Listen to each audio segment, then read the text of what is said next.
I think we're warmed up. In fact, I know we're warmed up because I'm going to be demanding now. Oh, for this shit. All right.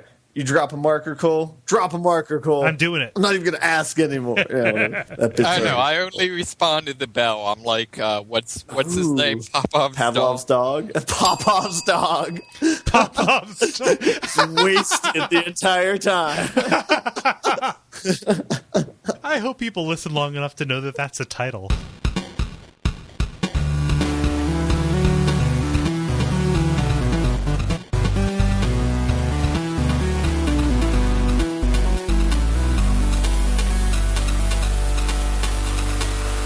Welcome to the 26th level. If my voice doesn't sound like Cole Ross, it's because it isn't Cole Ross. It's a much far lesser host's voice, Ben Merkel. Yeah. So this is going to be the first time that I will introduce my name before I introduce other people's names, my co-host. But yeah, welcome to the 26th level. My name's Ben Merkel, and my co-host are... Tonight you're joined by Cole Ross on the 46th level, but you're all right. Is it's it 46? Cool. It's 46. I just saw the 5. I was looking at the Facebook page. All right. Well, you know what? I'm not sorry. I am the host this time. How dare you correct me, co-host? So we're going back 5 months? Is that okay? All right. That's all right. It'll be a time... no, never mind. I don't know. We'll go with this. 46. Who else is here? And I'm David Moneysmith. Hello, David. Yo. So one of the reasons for the switch up is I kind of got Cole drunk from my Christmas present. So whoops. But from 2,000 miles away. That's right. You got me a bottle of let's see here, Joseph's James Brewing Company Inc. Fifth anniversary barrel aged smoked wee heavy. Mm-hmm. So it is very tasty, but it's very pungent and also very alcoholic. So yeah, what's the percentage on that one, Cole? 14%, Ben. Yeah. And it's bourbon aged, so that's like a misnomer of a percentage too. Whew, yeah. No, there's definitely some kind of percentage inflation happening. So, yeah. So I believe we do not have a multiplayer tonight, so we'll have a little bit shorter of an episode. But we have more drunkenness this episode, so it balances out, right? This is true. So it will be more aimless and shiftless. Yeah. Are we even doing a brief? Has anyone prepared this? I have a brief. I actually have one. Yeah. Oh my gosh. All right. Well, who wants to go first? Not I. The brief. Would you like to introduce the segment? Oh yeah, I would do that because I'm the host this episode. Yes, you would. Welcome to The Brief, where we share news in the gaming industry and frantically search for news in the gaming industry. Who would like to go first whose name is not Ben Merkel? Well, hey, Ben, I would like to go. My name is Cole Ross, and I would like to tell you about PlayStation Now. So, when the PlayStation 4 came out and said, hey, we're not backward compatible, we were all like, what? It's like, okay, you've got like that crazy PC architecture. You're going away from the cell. That's fine. Okay, cool.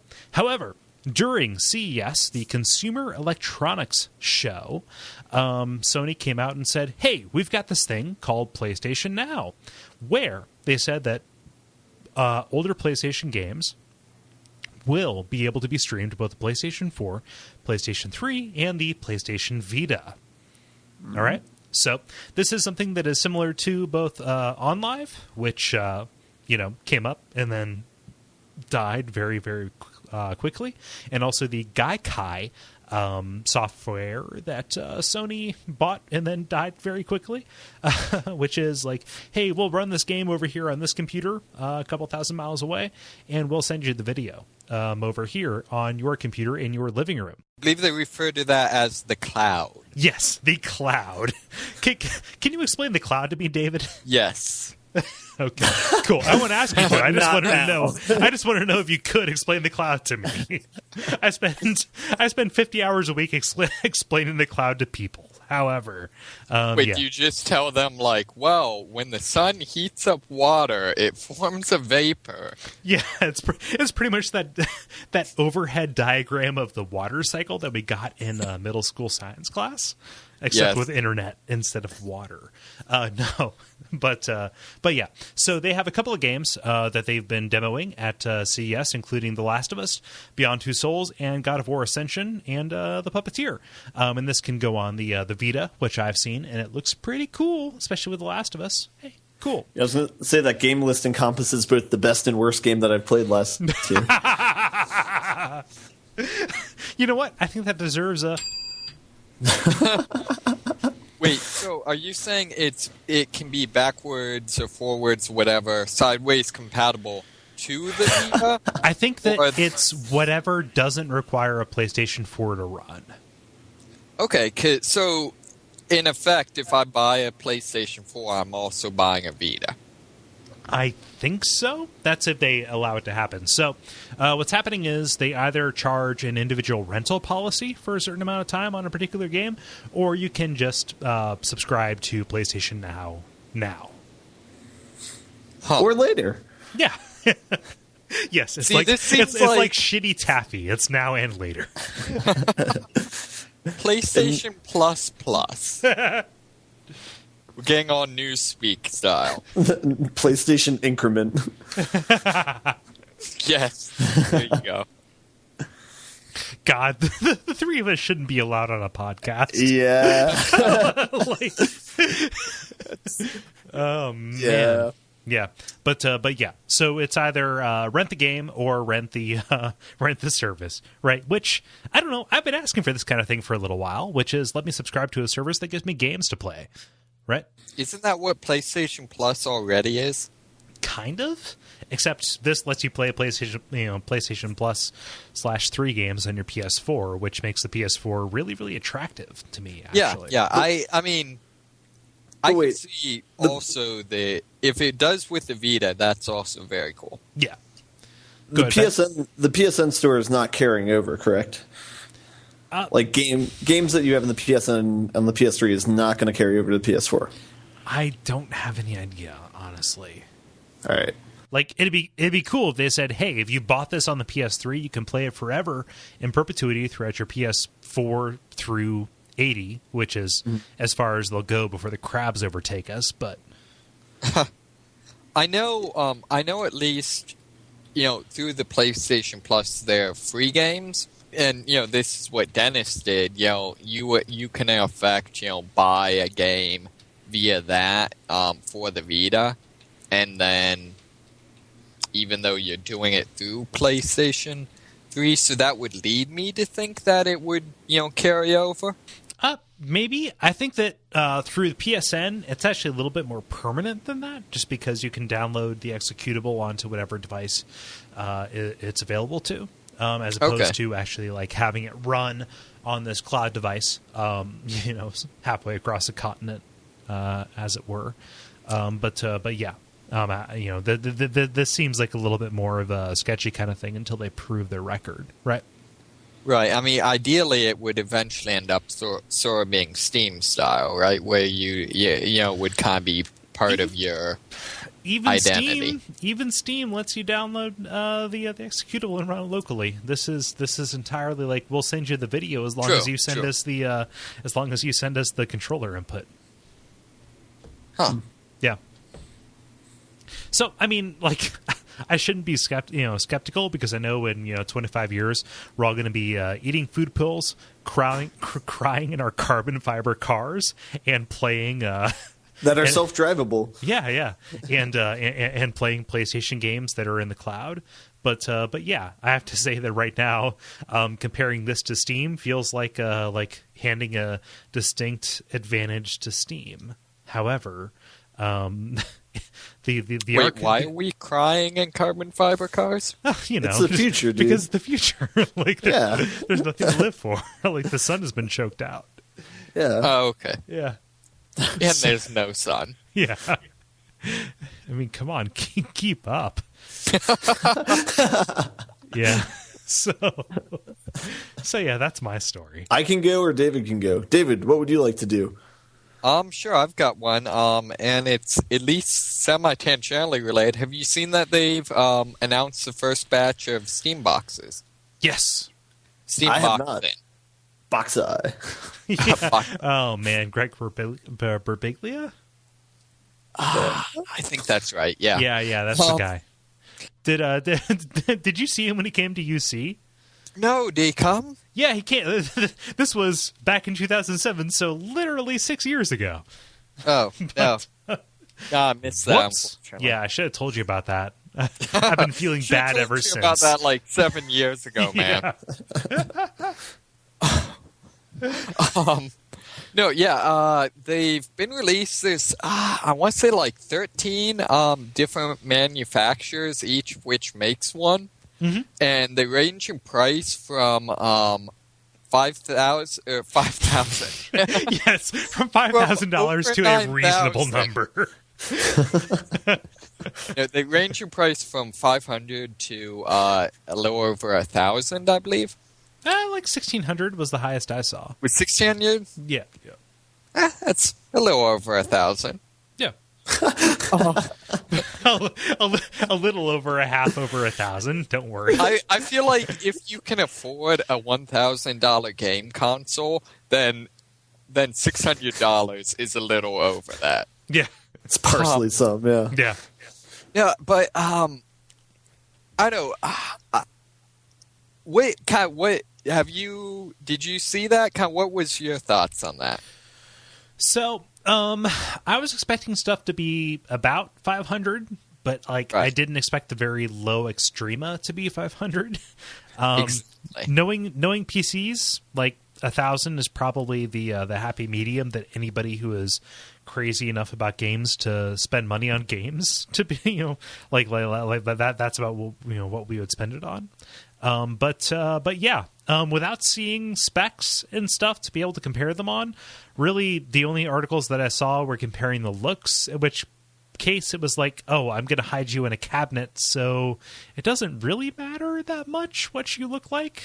So in a battle of price versus looks, that's how I look at all my girlfriends, by the way. Oh yeah. What kind of cabinet? Big enough. Yeah. It's like in the episode of Seinfeld. like where they put the Japanese people into the sleeping cupboards? Yes. Okay, cool. So I will take this moment to say that the people at Web Hallen, which is a Scandinavian company, they are sending the network a couple of Dark Souls 2 special manufactured gifts. But yeah, Web Hallen. So buy their Steam box. However, continuing. The only one I saw, and I was looking predominantly at the low end because that's kind of where I found most interesting. Yeah. Is the one I saw for 500. It was some video card. I hate the way they number or whatever video cards. Makes no freaking sense. And it was an i5 processor. Mm-hmm. Which struck me as, that'll definitely work for gaming. That's what I use for my gaming, laptop. Yeah. The only thing is, I bought my computer 3 years ago, mm-hmm. and if this is theoretically competing on a console, it, probably has at least between a 5 and 10 year life. Mm-hmm. So yeah. I'm not entirely certain that's going to work. Yeah, I'm curious to know how long they're going to support each of these consoles and if it'll be the same amount of time or if they'll kind of stagger off depending upon which one you bought. Oh, it'll definitely not be the same amount of time. Yeah, okay. See, the problem is I feel like it has to be. Like, I guess it depends on what you see this as. I mean, has is not ought. Well, yeah. I guess what I'm saying is to be... My read on this, so kind of the story that was presented was this is PC gaming as consoles, mm-hmm. and therefore I feel like for that to be a thing, it would have to be supported for at least 5 years, and would probably have to be at least $600, something like that. That or lower, and this strikes me as not exactly being that, by and large. Okay, so here's what I'm disappointed at not seeing, and I know that CES is not entirely for the majority of people, but like the $150 box that will stream stuff from my actual computer to my TV that is in my place where I want to play games. Sure. Right? So I want the Steam equivalent of a Apple TV, right? Which is something that I just plug in. It is a minimal investment and something that I can just be like, okay, all of the horsepower is over here, whereas the thing I want to put a controller into is over here. Let's do this thing, right? However, it's not here yet because I just bought a $3,000 laptop that will play any game imaginable. However, I can't on put Mac. Well, imaginable because I have Windows Imagine on it. that they. Okay. No. I have Windows on this thing, so I can play any game imaginable. So, Okay. but yeah, like just to be able to like stream it over this thing. That is the thing about Steam OS that really makes me feel good, which is I don't have to have two machines or compromise with one machine in order to play this in a setting that I feel comfortable in, which is on my couch in front of my coffee table where I can take notes and possibly stream to the internet if I feel comfortable doing that. Sure. And I guess what I was hoping for, and a little bit different, is either something that was either cheap enough that someone who normally wouldn't get a gaming computer, would see this, say, "Hey, that's cheap, I'll get it," or alternately, something that for the price was powerful enough that someone who would normally just get fairly average power computer would be willing to say, "Oh, I'll spend say $100 more and get this ultra powered one." Yeah, and I feel like these are neither of that, if that makes sense. The 500 is too expensive, I think, for someone who just isn't interested to that get them to be interested, but it's not powerful enough for someone who's going to buy a standard PC to want to upgrade. I was hoping that that Valve would come out and say like, hey, the average price that somebody's going to spend on a gaming PC is about $1,000. Well, let's take our clout as somebody who mass produces these machines now that we're making these machines, and bring that down to about like $600 to $700, and boom, here you go. You can buy this box that comes from the factory, able to play every game that you would want to play, and play those games, right? Like let's take this clout and make it so this stuff is accessible. Rather, it's kind of this incomprehensible mess that is, dependent on any particular manufacturer giving you something via specs. Oh, wait, you can't see the specs yet because this is CES and we count on you being some kind of early adopter douchebag who buys stuff sight unseen. Ergo, bleh. Ergo bang. Yeah. So I feel like, and that ends up being exactly what we have already. Like, the Android Steam box is basically... Or Android, I'm sorry. The Alienware... No, you're right. Don't worry. Don't amend that. I completely agree.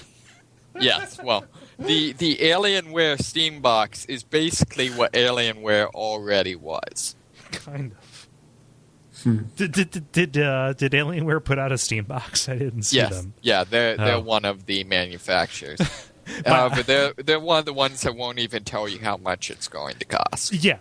So my eyes just gloss over at any mention of Alienware ever on the internet. So I know your weakness. Well, I mean, if you're trying to camouflage everything in Alienware. So, David, if you want to get Saints Row the 4th, just run into his apartment and just say Alienware, and then yank it. This seems like a plan. I think Dennis Foolproof. called it. So, has he gotten it yet? No, he hasn't gotten Wait. it. Okay. Oh, the jungle. It's Cincinnati, man. Welcome to the jungle. Yeah, you're gonna die. Stands. Yeah, but very cool. Yeah, I feel like though on this, the problem with that is that the big thing, it seems like, or one of the big things that everyone was talking about with the actual consoles when they came out is with pricing was the idea of, are they going to sell it at a loss? Are they going to try to make money off of hardware? And I feel like kind of the interesting thing with this is Steam, Valve is the only one who can make money off of software. Does that make sense? They can't make money off of hardware since they are not producing the consoles directly. Well, I'm saying they could have come out with a Steam box, and all the others, since they only make hardware, have to make money off of hardware, whereas Valve was the only one that didn't have to. Oh, I see what you're saying. So Valve, no matter what, if they put out the crappiest possible Steam machine imaginable, they're still making 30% off of every game sold, which means that they make as much money off of it as possible. So they could have subsidized their own console prices. Yeah, which and is the Apple model and therefore works for everybody. Right. Yeah. And so I feel like the problem with this is that no one knows how this is going to turn out. So if this theoretically became crazy popular and was the next Nintendo Wii, which I don't think it's going to be, but if it was, then maybe they could start doing economies of scale and drop the prices. But right now, the companies making these can't really afford to do that. I just think there are too many manufacturers for that to happen. Yeah, that's true. And the Wii was sold at a profit anyway. Yeah, from the beginning. Yeah, but I'm just saying. The Wii was sold at a profit because, Nintendo, because Nintendo knows that to make a profit off of a business, you have to sell everything for more than you made it for. That is how businesses work. I feel like I'm taking crazy pills here. Sell stuff for more than you make it for. Yeah. Ugh. Good God. The one thing I'm a little bit surprised is that they didn't come out with some most indie games are not crazy Crysis 3D graphics. I'm a little bit surprised they didn't come out with an indie game model that was just just fairly mediocre specs, but that was affordable for people that just want to play the really good indie games. Mm-hmm.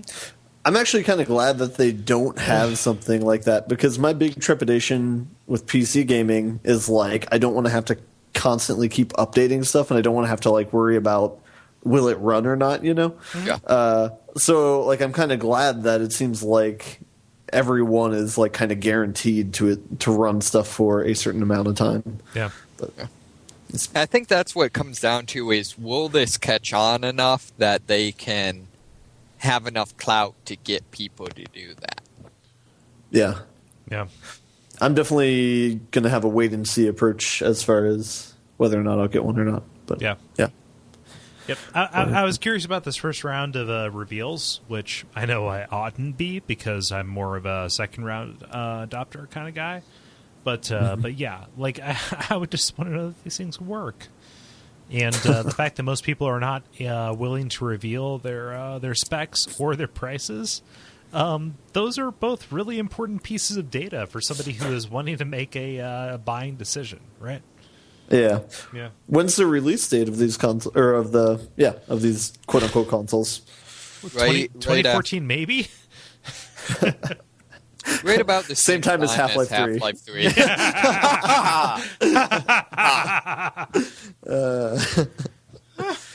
Speaking of which, dare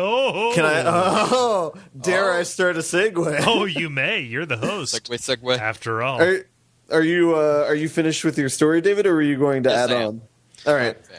I'm almost finished with the beer you poisoned me with. So at least it's better than a Cyberry Smirnoff, right?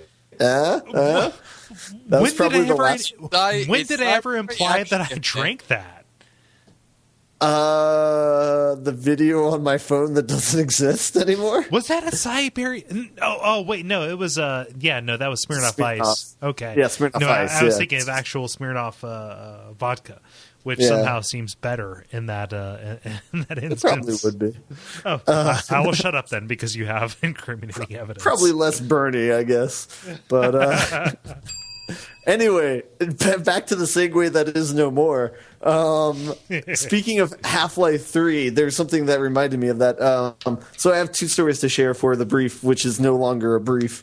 But first one, I sent you guys links to this. Perhaps they will be in the notes. But the first one was a completely computer-rendered environment that looks pretty realistic. So there's a YouTube video of just the setting of a kind of like an old garage that's disheveled, and the camera pans through and looks at the rubble and stuff. Have you guys seen this? Have you clicked on this link yet? No. I'm trying to pull it up, and it's not. Oh, there we go. Yeah. Oh yeah, I've seen some of the articles for this. This looks really spiff. Okay, yeah. So when I saw this for the first time, I was like, okay, if Half-Life 3 has these graphics, I'm totally okay with the wait. But it just made me think of Half-Life 2 the first time that I saw Half-Life 2. But Yeah, 8 years ago. yeah, that's all right. That The Last Guardian. I'm a patient man. Yeah, no. Half-Life 2 looked amazing 8 years ago. But That's true. Yeah. Now, you know what's going to be really funny is when they announce Half-Life 2 Episode 3. Yeah, when It's a crowbar nope, enters Half-Life the frame. 3, another 8 years. another 8 years. 8 more years. Yeah. All right. And so anyway, besides that, I had a legitimate game story, not just a mental association to a game story. Yeah. It is about Final Fantasy XIII. They're apparently going the way of Majora's Mask, it seems. So the idea is they introduced the Doomsday Clock. And so they're creating an environment so that players can see kind of explore the same environment over the course of 13 days. I don't know much more about that than that. But it's basically so it follows the same thing. It's like Grand Theft Auto, where it's dynamic in the sense that at night places could be more dangerous than during the day, and environments will change throughout the course of the 13 days. But the idea is that you need to try and save the Final Fantasy world in the 13 days of time. So I guess this is an expansion, but So 15 or what? what game is this that I can buy to play this? it's Final Fantasy 13. So that's from, I've heard about that twice. So third tries a charm? Wait, Third tries a doomsday? I don't know. Other times Doomsday. Wait, Yeah. so is Final Fantasy 13 one that's been released already? I don't really care about Final Fantasy. Yeah, back in like 2009. Oh, that was the one that everyone 2010. hated. 2010. Sorry, Japan in 2009. Stateside 2010. Yeah. Yeah. No, so here's the thing that Square needs to not do, which is release 17 tertiary or quaternary properties related to things that people might possibly care about, such as Final Fantasy 13 Agita or whatever. Like this idea, which is Final Fantasy melded with Majora's Mask, which is, I will never be ashamed to say, my favorite Zelda game ever, right? Maybe aside from Link's Awakening, but even that is less popular than Majora's Mask. So, I would care about that. However, they're oversaturating their brand name with this stupid fucking bullshit. Probably. Yeah. It's kind of tough to have a reaction to a game that came out 4 years ago. Maybe, but so are they saying that in the course of 3 days, all copies of Final Fantasy 13 will not be playable? So you have to go through and, using lightning from Final Fantasy 13 and snow from Final Fantasy 13, solve these dungeons from the Gorons and the Zora in order to make these copies still playable. Like, I might play that.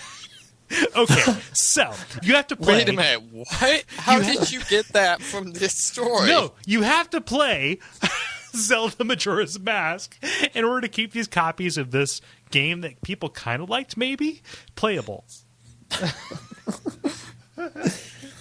Yeah. Okay. I'll admit, when I first read this story, I thought it was about the upcoming Final Fantasy, so I was like, oh, that might be interesting to see how it pans out. And then I realized, oh, wait, this is from a game 4 years ago, so... I just, like, what the fuck are they doing? Like, they should just be focused on promoting Final Fantasy 15, because God knows they have to try and make people care about that. So here's like an inside scoop. One of the persons at my work, his like cousin works for Square Enix or whatever in Japan, but he was saying how like it has like a team of like hundreds of people and they've been working on it for like 5 years. And apparently that's like a lot of people in a lot of amount of time for a game, which stands to reason. But well, yeah, like those games take a really long time to make. So yeah. So is Final Fantasy still like popular in Japan? Do people still care about it? It's like the Harry Potter of pressing buttons. You're a wizard, Black Mage? No, I just want to play Final Fantasy 9. speaking of playing games, The grind. The Grind is where we talk about video games that we've been grinding away at or playing if you're white. But, yeah, I don't know. I don't know what I'm doing, Cole. I don't know how to be a host. I'm sorry. This is my mid-host breakdown. You guys are supposed to console me. No, I am here as your pillows / series of dragster parachutes. All right. No one feels the way you do. That's a pretty good reference there, Moneysmith. That high school Ben Merkel gets. That's a reference from before we knew one another. That's weird, right? In my life. Yeah. That's like my friend Chris Partridge would frequently reference stories and pretend like he was there. And before, like long before you had ever met the person. Like he was trying to insert himself in people's memories. Well, I mean, several studies have said that's actually fairly effective. Oh, yeah? Yeah. There's several studies that have basically shown that people's memories are unreliable as heck. Yeah. Yeah, that's like the legal system. I've basically insinuated to a lot of people who met me very recently that they have encountered me in very, let's say, previous areas of their lives. Mm-hmm. Yeah. Where you're like, hey, remember high school prom? That was great. Yeah. Yeah. Yeah. Anyway, I'm going to reintroduce this segment. Okay. That's cool. That's cool. All right. The Grind is where we talk about games that we have been playing. Who would like to go first? I'll go first. All right, Cole. What you been grinding on? Starbound and not the fuck much else. Yeah. Yeah. I'm a one-game pony this week as well. But how is Starbound? That's great. Like it's I've reached the point where discovery is not much of a motivator for me anymore. Okay. And it's more like, okay, I see what the requirements for the next boss tier are, and I slightly work towards them, and I fail to meet those requirements, and therefore I stop playing and then go about my life. In Starbound or outside of Starbound? So outside of Starbound for the last part. I don't know how involved this game is, so okay. It's pretty involved. So I think I'm about ready to start dropping it off until they enter a more, let's say, advanced stage of development. Mm-hmm. Right. But yeah, I still think that it is really, really solid. I still think that they're great at making you feel like you are discovering more things, even though they are just throwing bigger numbers at you, and also more fancy names of minerals at you, such as what is it, like antebellum? as opposed to iron or whatever. But yeah, it's great. Like the different bosses have different levels of tactics and such available to you. However, I would like to let it find its level a little bit before I invest more time into it in terms of like what it will actually give me credit for doing. And so it's neat because like I found a drill versus a pickaxe. However, a drill versus a pickaxe isn't enough of a development in order for me to feel like I am making a huge amount of progress. So yeah, I might be done with it. Until they I love how you open this by saying, I am no longer able to enjoy discovery. Yeah. It's like, I am numb. After playing this game, I've lost the ability to feel curiosity. I mean, it's still cool. Like I've found more random-esque dungeons, to a certain extent. Be that crazy sewers full of slime monsters, or prisons full of slime monsters. But yeah, like that aspect of it is cool. However, I want to feel like the weapons I'm collecting from the people I kill mercilessly, or the civilizations I harvest mercilessly, are counting towards something. Right. Definitely. And that's definitely this has also been the only thing I've really been playing. Okay. And that's definitely a thing right now. Is the reward structure doesn't seem fully implemented. So it seems like they have a lot of resources dedicated towards writing this stuff. And if there was more writing available to us at this point, I would feel more motivated to do more things after what I've already done. However, because there's not, it all feels relatively formulaic or templated.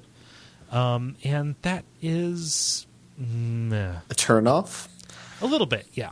But that is not to say that the mechanics of the game don't hold up. Like, I really think the mechanics of the game hold up. Why not? Yeah. Is it for computer? I take it only. Yeah, it is. It is Mac and PC and maybe Linux. Linux, I don't also know why Linux. You care. Yeah. Also runs on the Penguin.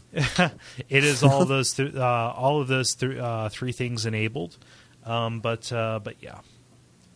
They have said, I think one of their FAQs is asking about software. Yes, it's going to be software. No, ask about consoles, and I believe they say that they're interested in at some point in the future maybe doing a console version, but right now the focus is on computers. Yeah, I think for me, I found something that kind of sums up particularly what you were saying, their resources for they've dedicated to writing. The game, just has this vast map, and you can choose, travel to various different star systems, and there's literally hundreds of star systems. And I would stop you and say like maybe thousands to billions of star systems. Yeah.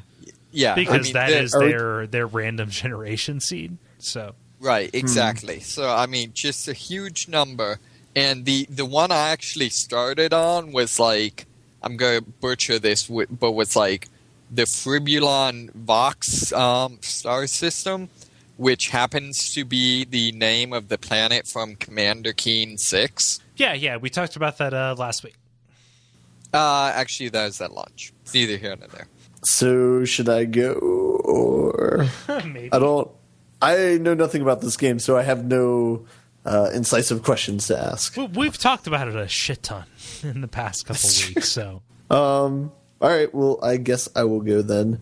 I've been playing XCOM Enemy Within, the expansion to Enemy Unknown.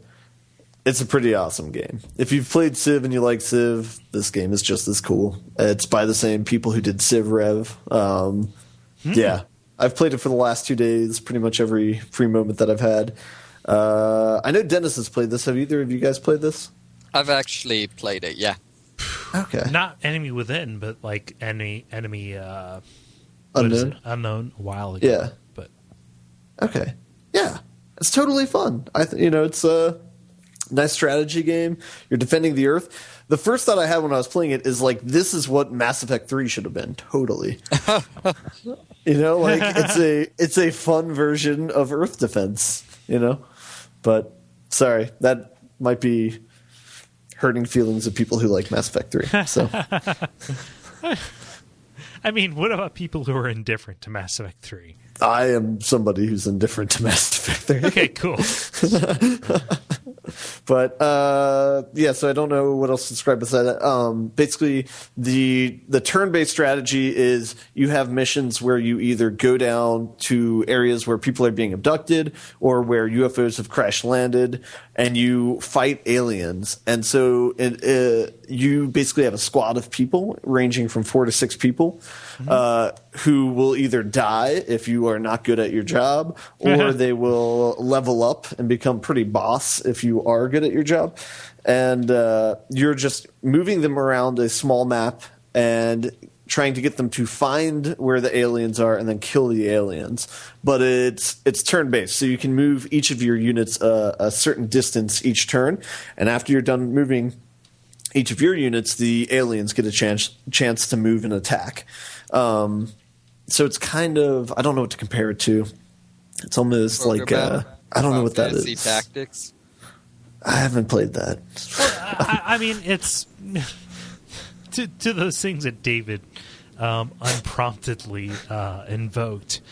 Turn-based strategy, right? Mm-hmm. Yeah. So I guess it's like Command and Conquer if it were all people and no jeeps and cars. Maybe. No jeeps allowed. Yeah. We don't serve your kind. It's Command and Conquer Pedestrian Zone. So, yeah. But yeah, no, it's totally fun though, because when you're not doing this turn-based encounters, you have a base, which at the beginning you kind of choose which continent it's in, and whichever continent you choose, you get a certain amount of bonuses or a certain different set of bonuses. And you have to kind of manage this base. So you're trying to protect, I think it begins with maybe like 14 countries thereabouts. And you have to kind of protect all those countries. And so that means if someone's being invaded by alien race, it makes it hard because they'll invade 3 different countries at the same time, and you have to like pick one to save the people at. So basically 2 of the countries, their quote unquote panic level increases, which is if it gets too high, they will leave your society and not give you any money, and you've kind of lost that country. So you kind of have this managing system where you're trying to manage building up this base so that it's competent and you can it improves like your planes and your soldiers.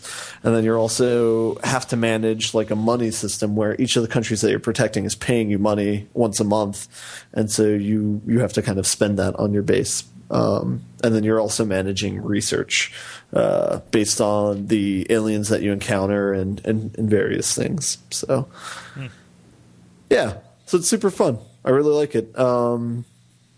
I will be playing that for the remainder of the night after the podcast. So. Yeah, I really like the seed system they use for the various random aspects of it. Have you had an experience with that or run into that at all?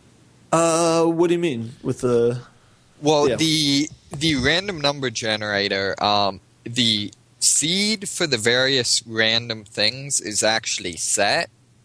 So that even if you do like a save and restart, restart to it. For example, like if you, let's say you like have everyone on your team, you save, then have everyone on your team like shoot at an enemy, and like the first one hits, the second one misses, and the third one hits. If you reset and do that again, the exact same thing will happen. Oh, okay. The same thing with like where the aliens will like crash land, what countries in. stuff like that. It's randomly generated like at the beginning of the game, but then it uses the same seed for the random number generator so that you can't cheat it. Okay. Or so that you can cheat it. Yeah, it ends up being... I actually kind of like it because I feel like it ends up being kind of a compromise in that, like, a lot of times when I did save it, on the one hand, it wasn't like a roguelike thing where it's just like straight up like you have to succeed or deal with the consequences. It almost became kind of a puzzle thing where it's like, given these sequence of events, you know, how can you properly, right. So like I'd keep playing through it until I figured out, okay, this is how I want it to, to go. Yeah, I agree that it's kind of a happy medium. Right. I played one game for about 2 or 3 hours, not saving it at any point, and just kind of going through. But all my people kept dying, so I restarted and then saved frequently as to keep all my people alive. So this kind of relates to that. My one major complaint with the game is the fact that you can't choose what class your characters become. Yeah, how it's kind of random, and you can end up with like 5 snipers or right, and they are not at all balanced. Sniper is basically the master class. Yeah, that's kind of what I found, especially with the genetics upgrades, having them be able to jump on any building. Okay, I see. Actually, the genetics is something that's specific to, I believe, is specific to Enemy Within. Oh, okay. But yeah, the each of them, they get abilities. Eventually, they get an ability that either lets them keep shooting until they fail to kill something, or lets them shoot multiple times around. And once you get that, they can just decimate things. This is for the sniper class? Right. Yeah. So basically you can get an ability where they can see whatever any of your teammates can see. And yes, that's early on too. That's right. The second upgrade. And then they can keep shooting until as long as they get a kill each time. So you basically send out your guys to scout while your sniper's off on top of a building and then just blow everything away. Yeah, it does seem to be the snipers are definitely the ones who put in the most amount of damage. But at least in the beginning, it does seem balanced with the fact that they can't shoot if they've moved or. Oh yeah. And and they're kind of ineffective when they're not sniping. They can, right, exactly. They are not what you want to do for a panic mission or whatever. Yeah, I do like how there's a nice so the options you have when you're moving people around in the turn-based part. I like how one of the options is you can just cover an area so that if an alien moves in your line of sight, you'll automatically shoot at them. So that's really nice with the snipers too. This discussion of XCOM has summoned me from beyond the grave. What's up, Dennis? Not much. I love XCOM, and in the playthrough that I was doing, I've kind of stalled out on it, where I was trying to beat the game with just one soldier. Sniper is the class that I used. Wait, literally one guy? Well, I'm playing it on easy, so don't think too much of me. but also don't think too little of him because Dennis is Dennis. Yeah. Aw, thanks. Yeah. So sorry I'm late. We had guests over. We record on Tuesday, which once in a rare balloon Moonraker lands on 007 on the 7th. Oh. Which we watched Moonraker, and that was good. Really? But thank you guys for letting me hop on after I kind of ditched you for the beginning. So no, don't yeah, worry. I'm glad I came in on XCOM. Though that's a high note. You're gonna have hop-ons. Yeah. Yeah. Oh yeah. Point of order, Dennis. I'm hosting the show this week. Yeah. Oh, sweet. Yeah, because Ben got me crazy drunk on this let's say toxic beer. Oh, Kole, are you having that tonight? Oh, I had it. Don't worry. Oh, it's a Merry Christmas. I was telling Cole where it's like the person who I decided to give that gift to was the person who's like whose confidence I had the most, or whose liver I had the most confidence in. Yeah. So Yeah, and I failed. That happened to be Cole. Sorry, Cole. Yeah. Anyway, Well, cool. XCOM's pretty awesome. Dennis, what do you think of the game? I haven't played it in a long time, but just the 5 seconds that I was here for makes me really, really want to play it again. So. Did you beat it? Yeah, I beat it on normal difficulty, and then I started like 6 different for fun playthroughs. So one was just with one person, one was on the hardest difficulty, and I think Where the you third can't save. No, I was doing hardest difficulty, but you can save, and then the final one I was doing regular difficulty, but doing the Iron Man where you can't save. Okay. There's no way you would get past the first couple of levels on the hardest difficulty on Iron Man. It's just not possible. There are too many times where you do everything right and everyone still dies. Oof. Yeah, it's that is not a fun playthrough. That is purely a I will hate play this game until I win scenario. But it's So XCOM, so What happens if all of your people die on like an excursion or whatever? you go back and you start over with rookies and you lose that. I mean, you lose the encounter, so there's, panic goes up and Okay. you lose all your people and you have to recruit new rookies. And if you haven't been recruiting rookies, then, well, you're going to go with your last guy until you can get new rookies. And you- then or you all just sit the and wait. rookies become heavy weapons guys. Yeah. So what's like the lose condition if like all the countries leave XCOM? It's either all of them or just enough of them. Okay. Like I think it's not all. There's like a percentage that you have to keep it above. I think you have to have at least 3 countries, maybe, or 3 continents, or whatever it is. Sometime you should try the original XCOM. Yeah, I don't know how to. Maybe there's like a settings option where I can switch to that. But Well, no, I mean the original XCOM Oh. as in like the first, yeah. who The one- developed the first one? Do you know? I'm not sure. Cole, do you know this? Yeah, I'm not entirely sure. It was developed by Mythos Games and Microprose Software. So, fun fact: for the new XCOM, they made every single person who worked on it beat the old XCOM before they could work on the new one because Really? they wanted to be they wanted to be true to the spirit of the old game. Whew. That's considering that's like notorious for being like a crazy difficult game. That's Yeah. saying something. Yeah. That's pretty awesome.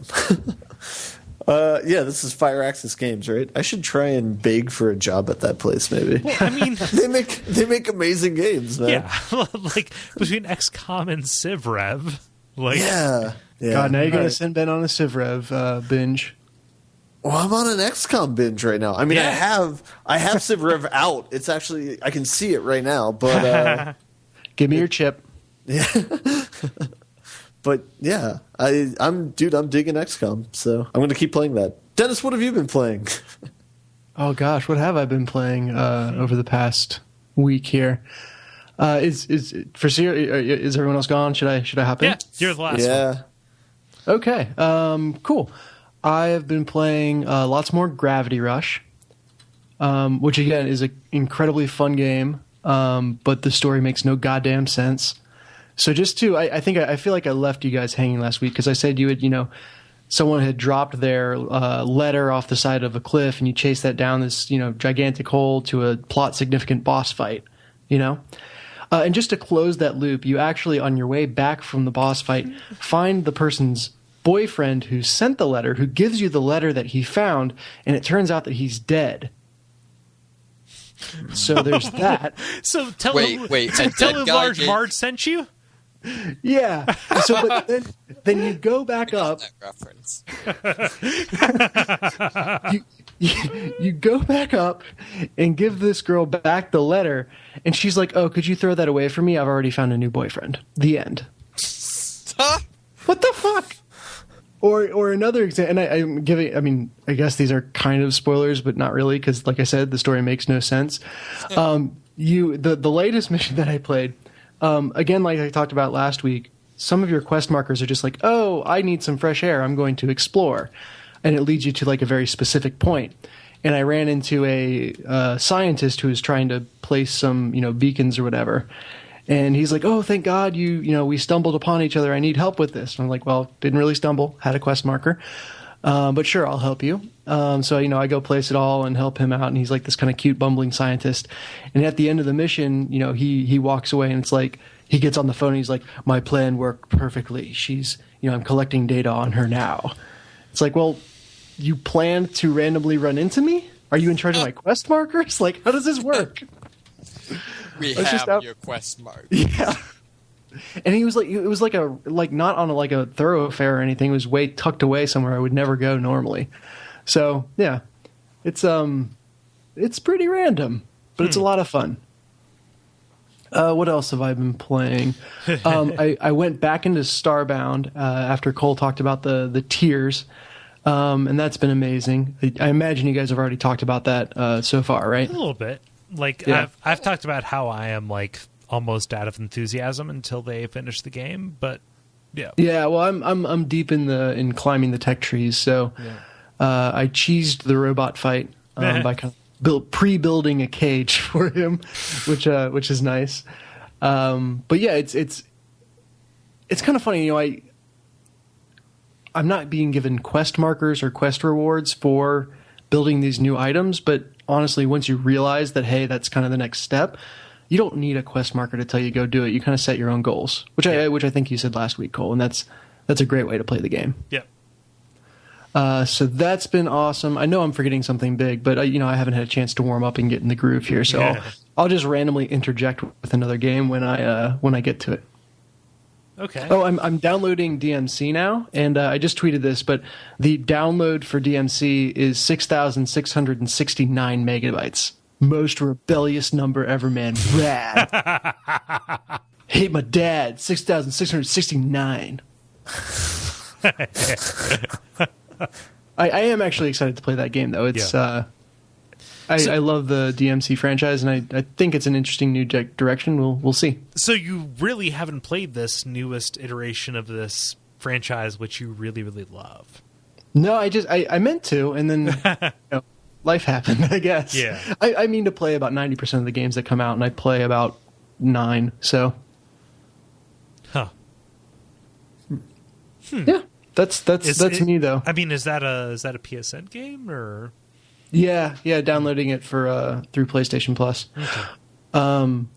Which holy shit, you guys! PlayStation Plus. Yeah, holy shit! Did you see PlayStation Now? Oh yeah, that was my brief for this week. Okay, well, yeah, I agree with whatever you said about it. So yeah, okay, cool. All right, I'm caught up. Good. Well, do you guys want to button it up? You know what, Ben? I think it is time for us to button it up. Oh, how anxiety-free of you, Cole. I know, right? How good does that feel, Ben? I don't know what to feel right now. I'm a flurry of emotions being a host. It's like I don't even know who I am anymore. I'm not cut out for this business. It's like I don't even know who I am anymore. I'm not cut out for this business. That was the 25th or 46th or 26th level. It's one of those three. Here's what you can do this week. You can contact us via Facebook. We did not contact you this week, but you can ask us questions or suggest questions of the week that we could ask you in turn. You can also use the Amazon link in case you're looking to give back to the Duckfeed.tv community. It doesn't cost you a thing, but if you're purchasing anything on Amazon, despite it being after Christmas now, it gives us a little bit of a tip. In addition, you can check out any of the other podcasts on the Duckfeed.tv community. Yeah. Am I missing anything else, guys? No, that was good. Oh, man. All right, maybe I'm cut out for this line of work, dude. So I guess we'll do our Twitter handles and then call it a night. Yeah. Dennis, I'm sorry that this seems like it seems like you just got here and we're already ending. I know. I'm furiously trying to remember the other game I played to draw this out because I don't want to go. I know this podcast is under 2 hours right now, so it feels wrong ending it. I know, But all right, but I think Cole said we can end it. We can button it up, so we're going to button it up. This has been Ben Merkel. You can follow me at Twitter at Merkelizer. Good luck getting a tweet. You can follow me, Cole Ross, at Cole Ross on Twitter. You can follow me at Moneysmith777. And you can follow me at I'm sorry, I am so sorry that I was not here on time. We didn't even think you were going to be here, so. Yeah. Hashtag, Better. I'm so sorry, I was not here on time. so sorry. At DFuria, maybe I'll tweet about the other thing I played that I know I did, but Save it for next time. Okay, we'll do. Okay, cool. All right. Get a hold of your troops, Ben. Yeah, for I real. know. Get it. Fall in line, co-host. I was going to sign off with a reference to Popov's dog, but what were you going to say? What were you going to say, Dennis? Go for it. That was my reference to Popov's dog. It did not get any more complex than that. Nope. So, yeah. All right. Have a wonderful night and a wonderful week. Oh, I remember. I was playing.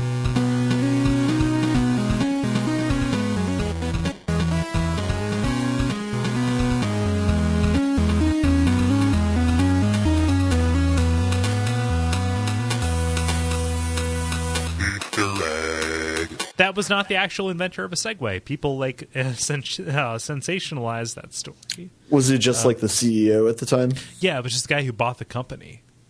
Yeah. Obviously didn't understand the Segway. No, he didn't know the Wu-Tang secrets. If he would have protected his neck, he would have known.